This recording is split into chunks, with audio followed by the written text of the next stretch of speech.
Harley's back! And this time, she didn't just bring a Suicide Squad, she brought the Suicide Squad.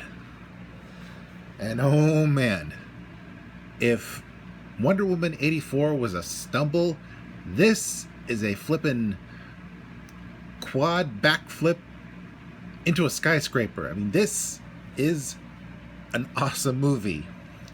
It is full-on comic book craziness with just enough realism to get some reactions out of you. Margot Robbie is still awesome as Harley. The cast, which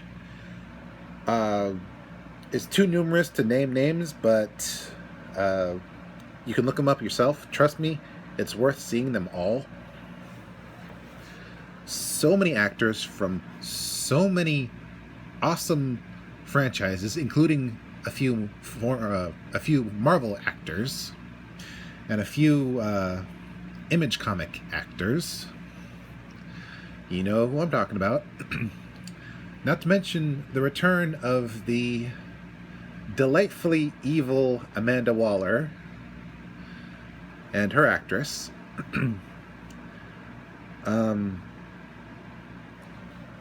And of course Peter Capaldi as a guy with things on his bald head. They just all steal the show. And yet no one is upstaged, not even the background characters. There's some subordinates of Waller's. I don't want to spoil it, but trust me, they're worth keeping an eye on. As for the villains, including Waller, they range from silly comic book style to caricatures of, shall we say, historical figures, and of course Waller herself, which I would never want to meet in a dark alley, because while there are villains and supervillains and anti-heroes in this story, she is without a doubt the most evil character in all of DC. And I don't just mean the comics. The effects are so awesome. Starro and his children, King Shark, the rats, and a few action scenes in the story could be better, but are still pretty awesome. And I could not tell what was CGI and what was practical. And that includes gore effects. And oh my, there are gore effects.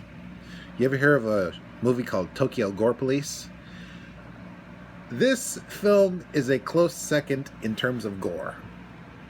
But not in a weird way. It's not quite as messed up as a Japanese gore flick, but it is very, very not comical. And yet at the same time, very comical how much of the red stuff comes out.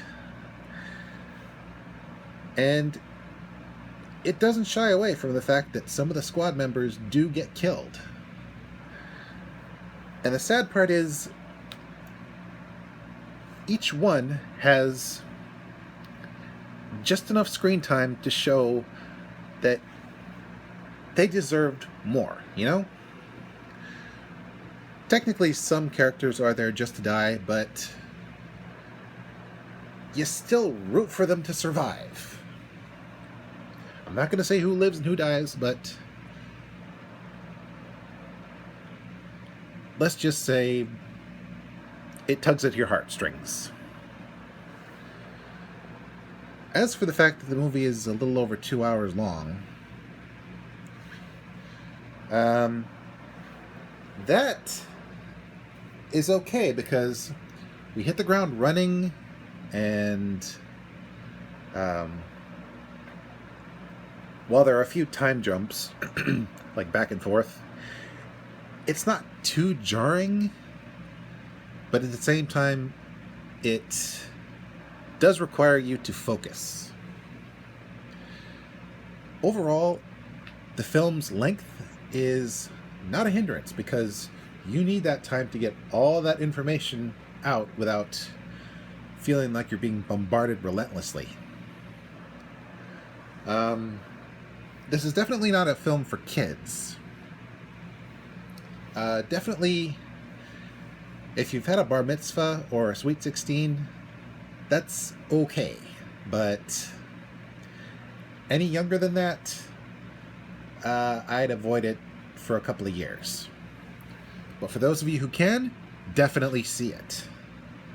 The Suicide Squad is DC at its best. There, I've said it.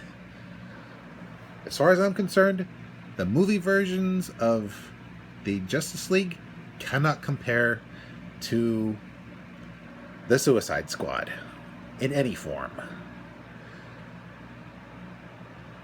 Now, Aquaman has still got a sequel coming, but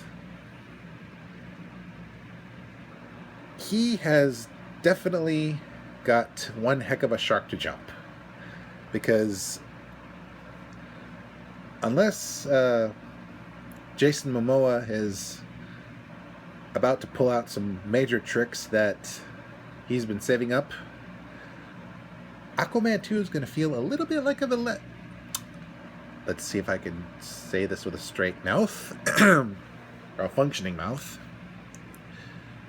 Unless Jason Momoa has some tricks up his sleeve, he's got one heck of an act to follow. Because this movie is, I almost want to say it's the perfect comic book movie. Because it's balanced its realism with its comic bookness. There's nothing else to say except you gotta see this movie, assuming you're old enough. This is Mr. J signing out and reminding you, never mess with Harley Quinn, because she'll not only kill you, she'll do it in style.